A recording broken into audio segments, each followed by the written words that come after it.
Today's episode of the Minnesota Twins was great, but it just feels like the writers are getting lazy. They're recycling storylines, just putting different characters into the plot. It felt like I was watching a rerun, to be honest with you.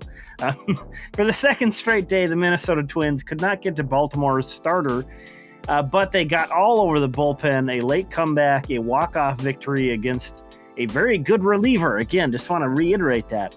But as you saw there, Nick Gordon hit a home run to get the Twins on the board in the seventh inning. They were being shut out that late. Carlos Correa adds a sac fly. Jorge Polanco in the ninth inning, bottom of the ninth inning, ties it up on a home run. So again, kind of like that Luis Arraez plate appearance from yesterday, this was sort of the setup and shouldn't be lost in the shuffle that Polanco set it all up. But there again, worth another look. Jose Miranda does what a major leaguer should do. I mean, that was a bad pitch. He rockets that one into left field for the walk-off hit. Twins win. And as you can see, Luis Arraez, multiple hits. Nick Gordon, Gio Urshela as well. Again, Jose Miranda with a walk-off hit. He's been hot lately. But Nick Gordon with his fourth home run, he's on fire right now. Sonny Gray, not his best outing. 6 hits over 5 innings, 3 walks, 3 runs allowed, but 5 strikeouts.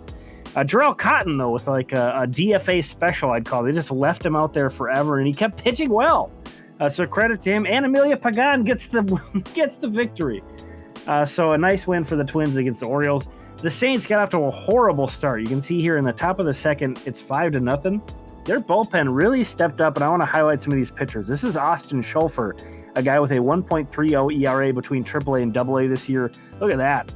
Guy definitely expecting off speed. Terrible swing. But Schulfer out of Wisconsin-Milwaukee, a 19th rounder. He's been pitching great in his first year, full year out of the bullpen. Trevor McGill, who'd been looking good with the Twins, is on a rehab assignment, so he should be rejoining the Twins before too long. I think I saw he topped out at 99 in this outing, so he's looking good. The guy's 6'8", a very intriguing bullpen piece. It was looking good before he had to go with the IL. Mario Sanchez, the guy's pitched excellent for the Saints this year, and I want to highlight, he came out of relief. He's been starting some, coming out of relief some, pitched 4 innings, kind of mop-up duty, but he was brilliant in this one. And look at this windup that he has. I want to point that out because he'll do this every once in a while. He'll do a little Cueto shuffle, or, there's been lots of guys that have done that over the years to mess with timing. Just kind of a savvy pitcher, I would say. And he came over as a minor league free agent from the Nationals organization, a 2.78 ERA and 0.82 whip this year for Mario Sanchez. And then here's a guy we've seen with the Twins, Yennier Cano.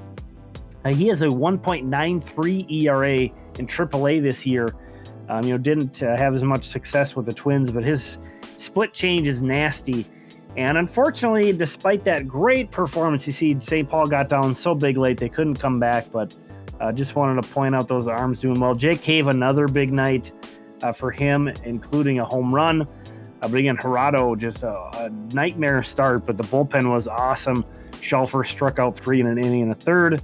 McGill, again, good to see him back on the mound. But Mario Sanchez, I'm telling you, keep an eye out. 4 innings, 1 hit, no runs, 1 walk, 5 strikeouts. Seems to be figuring out how to miss more bats. Moving on to Double-A Wichita, just kind of want to mention, here's Blaine Enlow. I want to show you some of him. He's still out there. He's still around. A guy who missed most of last year with Tommy John. He's on the 40-man roster.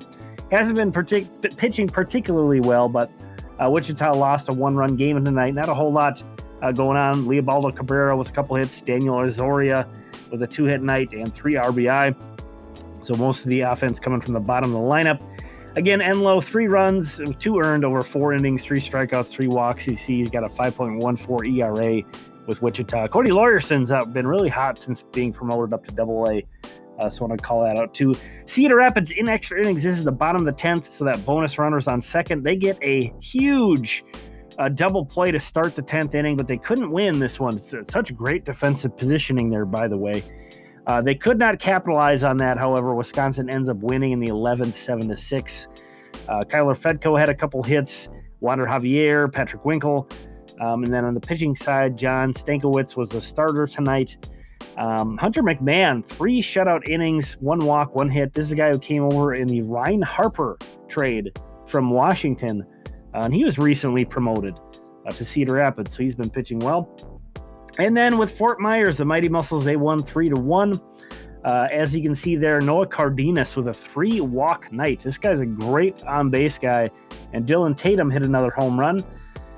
Mike Paredes was a starter, and he pitched very well before Samuel Perez pitched well in relief. Two guys taking care of business in this game, and overall, look at those ERAs in the 2s for both of those pitchers.